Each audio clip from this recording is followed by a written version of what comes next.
안녕하세요, 여러분. 일상일의 대장외계인 후아입니다. 방금 전에 제가 그 좋은 북페어를 창작자들이 어떻게 골라야 되는가에 대한 영상을 찍었는데 생각을 해보니까 좋은 북페어를 고르는 법에 대한 정보는 창작자들에게도 정말 필요한 것이지만 방문객들한테도 정말 필요한 것이다 라는 생각이 들더라고요. 그래서 일종의 보충 자료입니다. 제대로 즐기기 위해서 북페어를 어떻게 고르면 좋고 북페어를 고르고 실제로 방문하고 나서도 어떻게 하면 좋은가에 대한 이야기입니다. 차근차근 실제로 북페어를 고르는 방법부터 5가지를 알려드릴 테니까요. 영상 끝까지 봐주세요. 요즘은 어지간하면 북페어 운영 측에서 인스타그램 같은 거를 운영하고 있는 경우가 많습니다. 그래서 그냥 집 근처에서 북페어를 하네? 하는 마음으로 방문하시기보다는 내가 좋아하면서 즐길 수 있는 북페어인가? 하는 부분을 먼저 체크하시면 좋을 것 같아요. 특히 이제 북페어 SNS에 북페어를 개최하기 한 달쯤 전부터 참가사들이 공개됩니다. 어떤 회사들이 오는지가 공개가 된단 말이죠. 그래서 그 회사들 리스트를 보면서 이 북페어가 나와 좀 분위기가 맞는 북페어일까? 내가 원하는 책들이 좀 있어 보이는가? 같은 것들을 먼저 체크하시면 베스트입니다. 이제 SNS를 통해서 그 북페어가 나한테 맞는 북페어인가 부분을 확인하는 게 끝났다면 그 다음으로 해야 될 것은 내가 정말 꼭 방문하고 싶은 회사가 무엇인지를 기록해 놓는 것입니다. 이제 많이들 그렇게 생각하시는 것 같아요. 북페어 돌아다니다 보면 어차피 거기 만나게 돼 있겠지 같은 느낌? 뭔지 아시죠? 근데 안타까운 부분이 있다면 북페어 회사가 보통 이제 제일 적은 데가 한 20테이블? 이런 식으로 10테이블 정도인 회사도 곧 생기기는 합니다. 근데 20테이블인 경우가 보통 제일 작고 많으면 200테이블 이렇게 막 100단위까지 막 늘어난단 말이에요. 그러면 정말 안타깝게도 미리 내가 가보고 싶은 회사라고 생각을 해놨음에도 불구하고 그 회사 찾기가 굉장히 어렵습니다. 심지어 가면 내가 계획했던 것보다 내가 생각했던 것보다 더 좋은 회사들을 만날 수도 있는 거잖아요. 그렇다 보니까 거기에 또 휩쓸려 버리면 생각 안 나요, 아예. 거기 갔었어야 됐는데 하고서 나중에 후회를 한단 말이죠. 그러니까 그냥 여기 괜찮아 보인다 정도에서 그치는 게 아니라 꼭 기록을 해주셔야 됩니다. 뭐 메모장 같은 데다 해두셔도 되고 뭐 게시글 캡처를 해서 뭐 표시를 해놓으신다거나 이런 식으로 하시는 게 정말 베스트기는 하죠. 그것까지 하셨으면 저는 개인적으로는 카드 외의 결제 수단을 준비해 두시는 거를 추천드립니다. 뭐 계좌이체라던가 그런 것들. 요즘에는 확실히 카드 리더기를 만들고 하는 게 어렵지 않게 됐고 카드 리더기가 되게 작고 타이니하게 많이 나오기 때문에 북페어에 오시는 분들도 카드 리더기 많이 가지고 오세요. 근데 그럼에도 불구하고 항상 서브적인 결제 수단은 가지고 있는 게 좋습니다. 그게 없으면 좀 곤란해질 때가 있어요. 내가 너무 사고 싶은데 돈이 없다거나. 근데 제가 북페어를 가보니까 생각보다 작은 단위 돈까지 챙겨서 오는 부스는 거의 없는 것 같더라고요.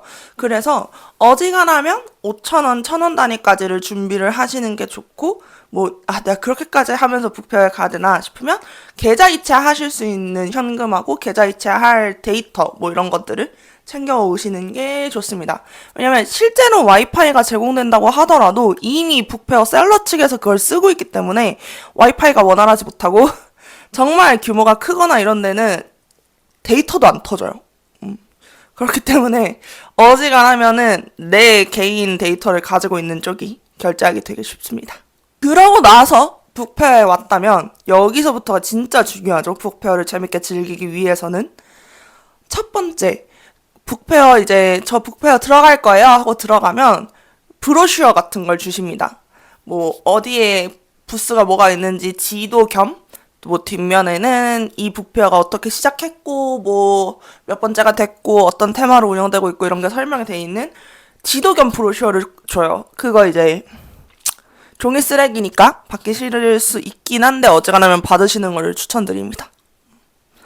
아니면 보통은 페어 입구 바깥 벽에 붙어 있어요, 지도가. 그거를 꼭 찍어 두셔야 돼요. 왜냐면 아까도 얘기했듯이 북페어 행사장에 가시면 선생님들이 생각하지 못했으나 선생님들과 추구미가 굉장히 맞는 회사들을 엄청 발견할 수도 있어요. 그럼 이제 완전 정신이 나가버린단 말이에요. 그러니까 북페어를 제대로 즐기기 위해서는 뭐든지 간에 기록할 만한 것이 하나쯤은 꼭 있어야 됩니다. 이제 브로슈어를 딱 받았어요. 그러면 그때 가장 먼저 해야 될 건 메모장이나 뭐 캡처해서 동그라미 치기 이런 걸로 기록해 두었던 그 좋아할 것 같은 느낌이 있었던 회사들을 동그라미를 치던 어쩌던 그건 상관없어요. 무조건 다 체크를 해놔야 돼요. 왜냐면 생각보다 휴대폰 꺼냈다가 브로셔 봤다 이러는 게 굉장히 번거롭고 힘듭니다. 사람이 없는 오전 시간대 오시면 그런 여유를 부리셔도 되는데 보통 북페어의 가장 피크 시간은 점심시간 지나고 나서거든요. 그러면 보통 막 2줄, 3줄 막 이렇게 돌아다녀야 돼요. 그 상황에서 휴대폰 꺼냈다가 뭐 이거 꺼냈다가 저거 꺼냈다가 요거 꺼냈다가 하는 거는 불가능에 가깝습니다. 그거를 하느니 그냥 브로슈어에 매직, 요새 뭐 매직 자그마한 것도 잘 나오니까요. 그걸로 이제 다 체크를 해놓는 거죠. 그 다음에 체크를 해뒀던 곳부터 가는 게 아니라 일단 무지성으로 도는 겁니다. 한 바퀴를 무조건 끝까지 돌긴 해야 돼요. 그래서 처음부터 끝까지 한 바퀴를 도는 과정에서 여기도 좀 끌릴만한 여지가 있는데 하는 데를 또 추가로 표시를 해놓는 겁니다. 한 바퀴 돌 때 막 엄청 포커싱해서 돌면 못 돌아요, 끝까지. 그러니까 일단은 그냥 분위기 스캔하는 정도로 슥 한번 돌고 그 분위기 스캔 과정에서 이거 괜찮아, 이거 좀 좋은 것 같아 라는 생각이 든 그거를 체크를 다 해놓는 겁니다. 그러고 한 바퀴를 다 돌고 나시면 내가 진짜 온전히 집중해서 보고 싶은 부스들 리스트가 생길 거예요. 그러면 그때부터 그 부스들을 방문해서 조금씩 집중해서 물건을 보기 시작하시는 겁니다. 그렇게 해서 언뜻 지나갔을 때는 여기 좀 괜찮은데 싶었는데 디테일하게 보니까 나랑 좀 추구미가 안 맞는 것 같은데 싶은 부스들이 생겨요. 그럼 그 부스들도 방문하지 않겠다, 책 사지 않겠다, 추가적으로 또 표시를 하시는 거예요. 그렇게 해서 한 바퀴를 또 돌아요. 너무 많은 바퀴를 도는 것 같겠지만 이래야 후회가 안 남아요. 그렇게 해서 한 바퀴를 또 돌고 나면요, 그 리스트가 생겨요. 여긴 진짜 괜찮았지, 여기는 좀 애매했지, 이런 식으로. 그러면 그 리스트를 순서를 정하세요. 여러분, 북페어 시간도 한계가 있지만 가장 큰 한계는 여러분들의 지갑입니다. 돈이 부족하면 어차피 책은 못 사게 돼 있잖아요. 그러니까 일단은 내가 진짜 사고 싶은 책을 먼저 살 수 있어야 돼요. 뭐 아까 여기가 괜찮네 아니네를 판단할 때 돈을 생각하고서 판단을 하신 분들도 계시겠지만 돈을 생각하지 않고 판단하신 분들도 분명히 계실 거란 말이죠. 그러면 그때부터 생각하는 겁니다. 내가 진짜 가고 싶었던 거기부터 갔다가 거기서 몇 권 사고 저기서 몇 권 사고 이렇게 해서 한 바퀴를 도는 거죠. 추가적으로 얘기하고 싶은 게 있다면 요새는 독립서점들도 인디펍이라는 사이트를 통해서 어지간하면 교보문고까지는 입고가 되어 있는 경우가 많습니다. 개인적으로는 진짜 어떻게든 사고 싶어 하는 책이 있으면 교보문고로 빠져도 좋은 것 같아요. 근데 만약에 그렇게까지는 아니라던가 뭔가 지금 할인 가격이 정말 잘 나온 경우가 있다면 그런 경우에는 페어에서 산다 이런 식으로 좀 전략적으로 접근하는 것도 나쁘지 않습니다.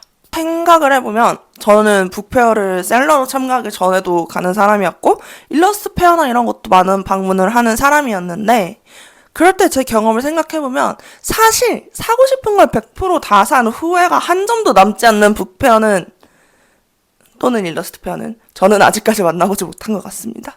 항상 너무 급하게 돌아다니고 너무 정신없이 돌아다니고 막 이러고서 엄청 뭘 사고 이러다가 한 번도 만족감 있게 뭔가를 끝내본 적이 없어요. 근데 이렇게 뭔가를 좀 체크를 하고 전략적으로 방문을 했을 경우에는 상대적으로 좀 아쉬움이 덜 남는 것 같기는 했습니다. 이게 아무래도 북페어에 참가하시는 분들이 모든 북페어를 다 갈 수는 없는 노릇이란 말이죠. 그렇다 보니까 오셨을 때, 내 눈앞에 그 회사가 있을 때 가장 최대한 즐겨야지 라는 마음으로 북페어를 재밌게 돌아다니셨으면 좋겠다라는 게 이제 참가하는 사람으로서의 마음이란 말이죠. 이 영상 보시고 여러분들의 북페어 방문기가 조금 더 편안해졌으면 좋겠습니다. 그럼 이 영상을 끝으로 북페어 사과는 정말 끝납니다. 이 다음 영상부터는 좀 더 딥할 수도 있겠네요. 좀 더 피곤할 수도 있는 영상들이 조금 준비를 되어 있습니다만은 그 영상들도 저희랑 즐겁게 봐주셨으면 좋겠습니다. 그럼 오늘 영상은 여기까지입니다. 오늘도 봐주셔서 감사합니다. 안녕!